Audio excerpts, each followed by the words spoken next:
जी नाज़रीन, अवांखे हैदराबाद जे railway station समेत मुख़्तलिफ़ इलाक़नि मां बरसाती पाणी निकाल न थी सघियो आहे।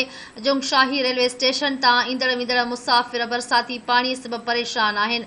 रेलवे ट्रैक बि पाणी में ॿुॾल आहे। कासिमाबाद, लतीफ़ाबाद ऐं सिटी जे हेठां वारे इलाक़नि मां बि बरसाती पाणी निकाल न थियण करे शहरी परेशान आहिनि। अवांखे आगाह कयूं पिया, हैदराबाद म्यूनिसिपल कमेटी अक्सर इलाक़नि तोड़े रस्तनि ते पियल गंदगीअ जा ढेर बि साफ़ न कराया आहिनि।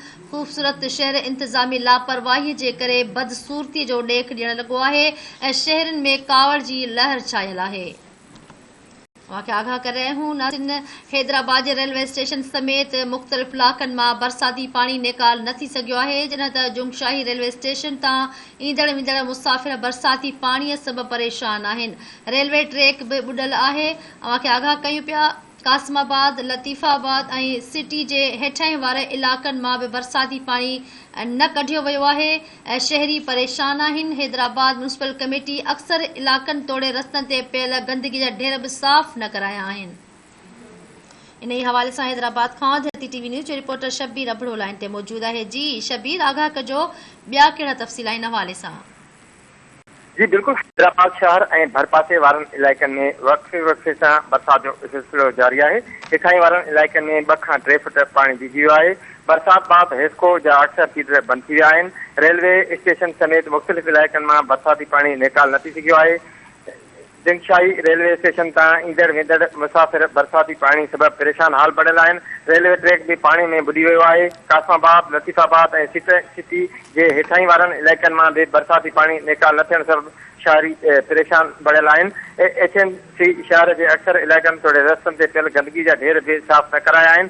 ख़ूबसूरत शहर इंतज़ामी लापरवाही सबबि बदसूरती जो ॾेख ॾियण लॻो आहे, जेको आहे इंतज़ामिया जी नाअहली सबबि शहरनि में कावड़ जी लहर छाइजी पई आहे। जी शबीर, इहो ॿुधाईंदा हलो त हैदराबाद इंतहाई ख़ूबसूरत शहर आहे, पोइ छो इंतज़ामिया एतिरी लापरवाही करे रही आहे? बिल्कुलु, उन हवाले सां असांजी जेको आहे HMC जे अमलदारनि सां फ़ोन ते राब्तो करण जी कोशिशि कई आहे, पर HMC जे अमलदार बदिरां नंबर बंदि करे छॾिया आहिनि। ठीकु आहे, वॾी महिरबानी तफ़सील ॾियण जे लाइ।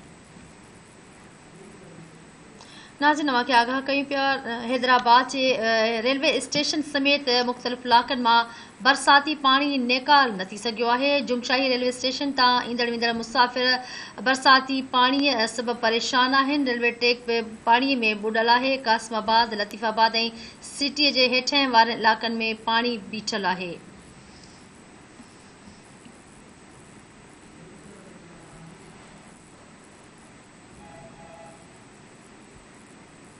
जी नाज़रीन, अवांखे आगाह कयूं पिया, हैदराबाद जे रेलवे स्टेशन ते पाणी निकाल न थी सघियो आहे। हैदराबाद जी रेलवे स्टेशन ते पाणी बीठल आहे। ईंदड़ वेंदड़ मुसाफ़िरनि खे इंतहाई तकलीफ़ थी रही आहे। अवांखे आगाह कयूं पिया, हैदराबाद मां पाणी निकाल न थी सघियो आहे।